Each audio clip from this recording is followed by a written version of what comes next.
صحیح بخاری حدیث نمبر 3۔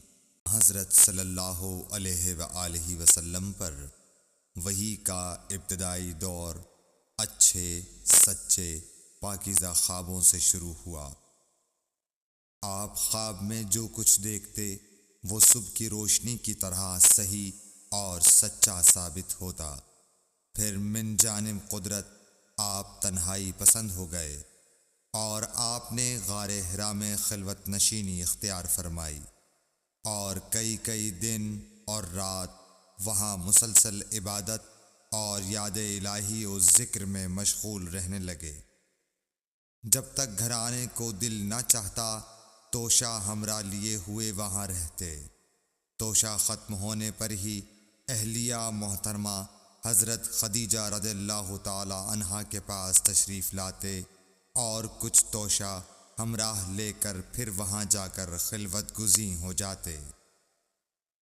یہی طریقہ جاری رہا یہاں تک کہ آپ پر حق منکشف ہو گیا اور آپ غار حرا ہی میں قیام پذیر تھے کہ اچانک حضرت جبرائیل علیہ السلام آپ کے پاس حاضر ہوئے اور کہنے لگے کہ اے محمد پڑھو۔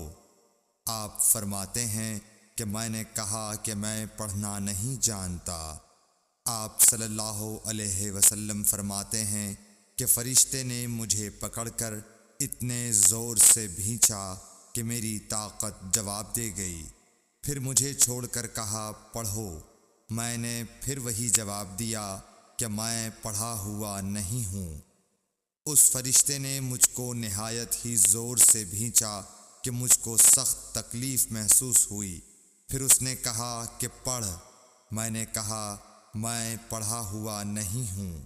فرشتے نے تیسری بار مجھ کو پکڑا اور تیسری مرتبہ پھر مجھ کو بھینچا۔ پھر مجھے چھوڑ دیا اور کہنے لگا کہ پڑھو اپنے رب کے نام کی مدد سے جس نے پیدا کیا اور انسان کو خون کی پھٹکی سے بنایا۔ پڑھو اور آپ کا رب بہت ہی مہربانیاں کرنے والا ہے۔ بس یہی آیتیں آپ حضرت جبرائیل علیہ السلام سے سن کر اس حال میں غار حرا سے واپس ہوئے کہ آپ کا دل اس انوکھے واقعے سے کانپ رہا تھا۔ آپ حضرت خدیجہ کے ہاں تشریف لائے اور فرمایا کہ مجھے کمبل اوڑھا دو، مجھے کمبل اوڑھا دو۔ لوگوں نے آپ کو کمبل اوڑھا دیا۔ جب آپ کا ڈر جاتا رہا تو آپ نے اپنی زوجہ محترمہ حضرت خدیجہ رضی اللہ تعالی عنہا کو تفصیل کے ساتھ یہ واقعہ سنایا اور فرمانے لگے کہ مجھ کو اب اپنی جان کا خوف ہو گیا ہے۔ آپ کی اہلیہ محترمہ حضرت خدیجہ رضی اللہ تعالی عنہا نے آپ کی ڈھارس بندھائی اور کہا کہ آپ کا خیال صحیح نہیں ہے۔ اللہ کی قسم آپ کو اللہ کبھی رسوا نہیں کرے گا۔ آپ تو اخلاق فاضلہ کے مالک ہیں۔ آپ تو کنبہ پرور ہیں، بے کسوں کا بوجھ اپنے سر پر رکھتے ہیں، مفلسوں کے لیے آپ کماتے ہیں، مہمان نوازی میں آپ بے مثال ہیں اور مشکل وقت میں آپ امر حق کا ساتھ دیتے ہیں۔ ایسے اوصاف حسنہ والا انسان یوں بے وقت ذلت و خواری کی موت نہیں پا سکتا۔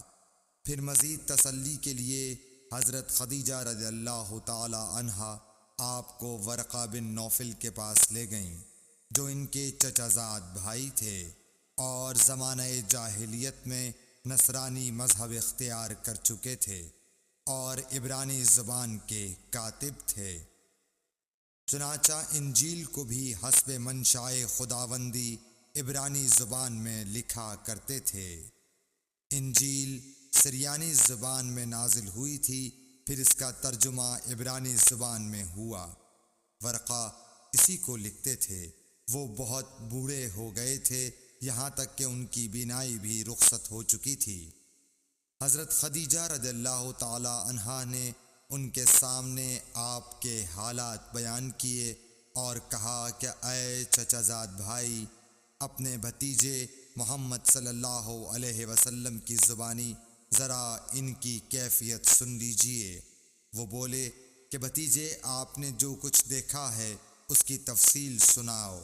چنانچہ آپ صلی اللہ علیہ وآلہ وسلم نے از اول تا آخر پورا واقعہ سنایا، جسے سن کر ورقہ بے اختیار ہو کر بول اٹھے کہ یہ تو وہی ناموس معزز رازدان فرشتہ ہے جسے اللہ نے حضرت موسیٰ علیہ السلام پر وحی دے کر بھیجا تھا۔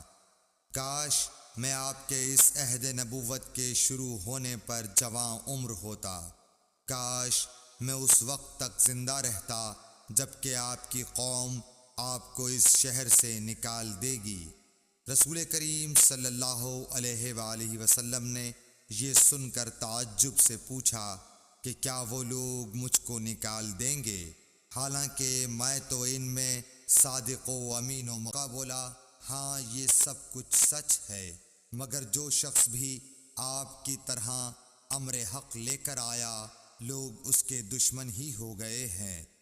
اگر مجھے آپ کی نبوت کا وہ زمانہ مل جائے تو میں آپ کی پوری مدد کروں گا، مگر ورقہ کچھ دنوں کے بعد انتقال کر گئے، پھر کچھ عرصے تک وحی کی آمد موقوف رہی۔